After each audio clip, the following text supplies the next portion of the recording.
Hello guys! Hello para to sa lahat ng mga Aquarius. Welcome dito sa aking channel, Kapalaran 888. Welcome, sorry. Alamin natin, Aquarius, ko ng message para sa iyo. Okay. First card natin is Mirror, Magnetic Mirror. Sinasabi ng baraha dito na blank page siya. Walang number, zero the full. Risky. Okay, new beginnings.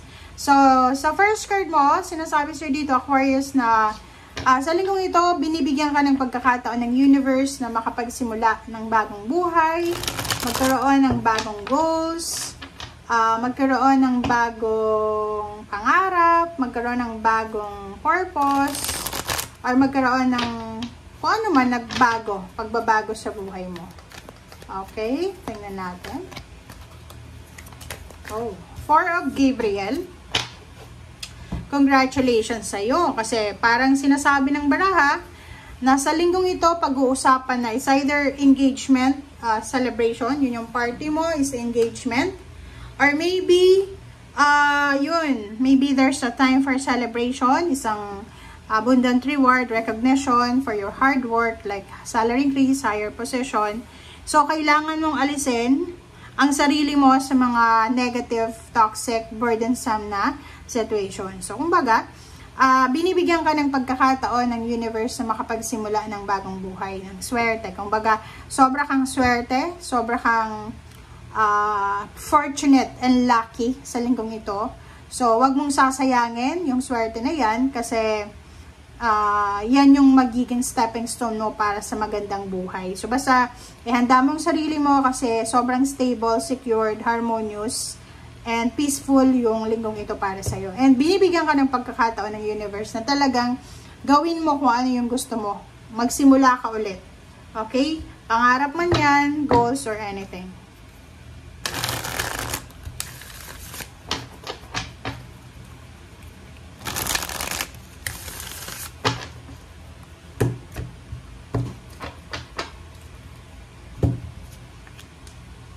Wow. Okay. Wow. Ang ganda naman ng mga baraha mo.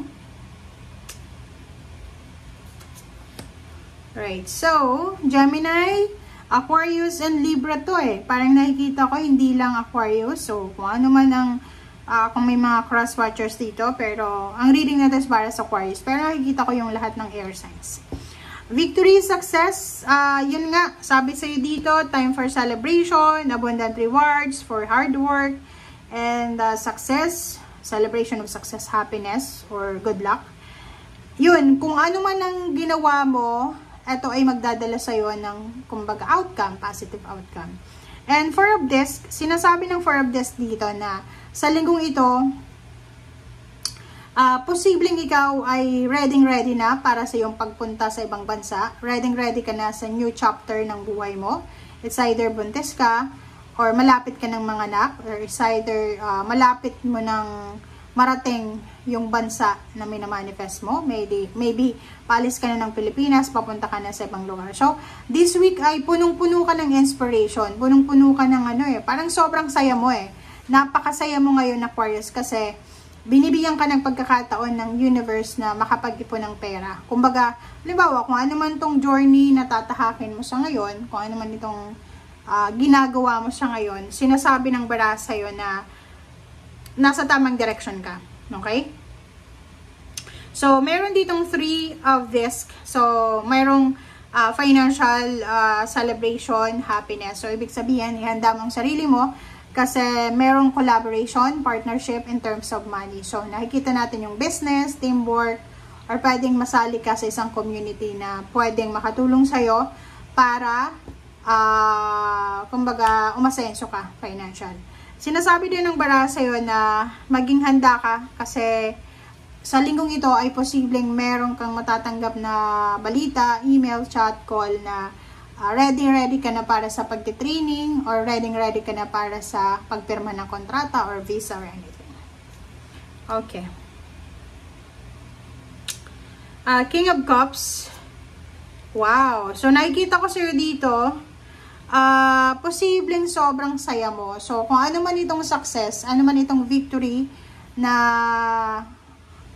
makukuha mo siya ngayon, ibabalita mo siya sa father mo, kung buhay pa yung father mo. So, nakikita ko sa'yo dito na sobrang magiging masaya ang father mo na to. Kasi, pwedeng yung, halimbawa, siya yung una mong babalitaan na ready ka na para sa pagpunta sa ibang bansa, ready ka nang pumirma ng kontrata, may visa ka na or anything.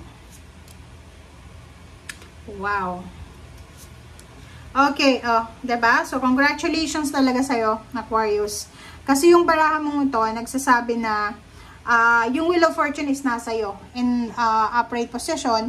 So, ibig sabihin, pabor sa'yo lahat ang ikot ng mundo. Kumbaga, ikaw naman ngayon, diba? Siguro dati sila yung swerte, sila yung mayaman, sila yung matalino. Ikaw naman ngayon. So, ang Wheel of Fortune ito, this is parang manifestation card na sinasabi na may magbabago talaga sa buhay mo. Okay? So, ayan, damo ang sarili mo. Prepare yourself, Aquarius, for this incoming success. Incoming, kasi ano to kita mo naman, sinasabi ng eagle. Kasi yung eagle is mataas yung ano niya mataas yung lipad niya. So, kung ano man ito na magsisimula sa ngayon, or kung ano man ang balita na matatanggap mo sa ngayon, eto ay magdadala sa'yo ng sobrang motivation para kumita ng malaki, parang ganon. So, congratulations sa'yo. Tapikin mo yung sarili mo, sabihin mo, good job, Aquarius. You did it. Okay? Ang dami mong pinagdaanan, Aquarius, financial problems, emotional problems, family problems, but binigyan ka ng pagkakataon ng universe na makarecover, diba? At yung mirror magic na to, or magnetic mirror, sinasabi ng barahan na to na binibigyan ka ng parang blank paper. Diba? Parang siya, kailangan mong, kumbaga, you have the authority, you have the freedom to delete, to remove, to recreate, ano pa ba, to correct, kung ano man ang gusto mong i-correct.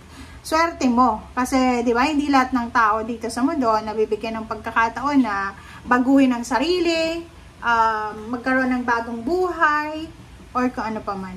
Okay? Sa ilalim mo dito is hangman na upright. And, ano pa ba? Five of Cups. So, hindi ka dapat nag-aalala. Okay? Yung mga pag-aalala mo dati, nagbunga na. Okay? Ibig sabihin, ang ginagawa mo dati, sobra kang nagpapanik, diba? Nag-aalala ka, kung ano-anong naiisip mo, and now dumating na siya. So, yun, is a lesson learned to sa'yo na pag may problema ka, huwag kang masyadong mag-isip kasi may Diyos tayo na siyang may control ng lahat. Okay? Thank you guys. Congratulations sa inyo, okay? Bye!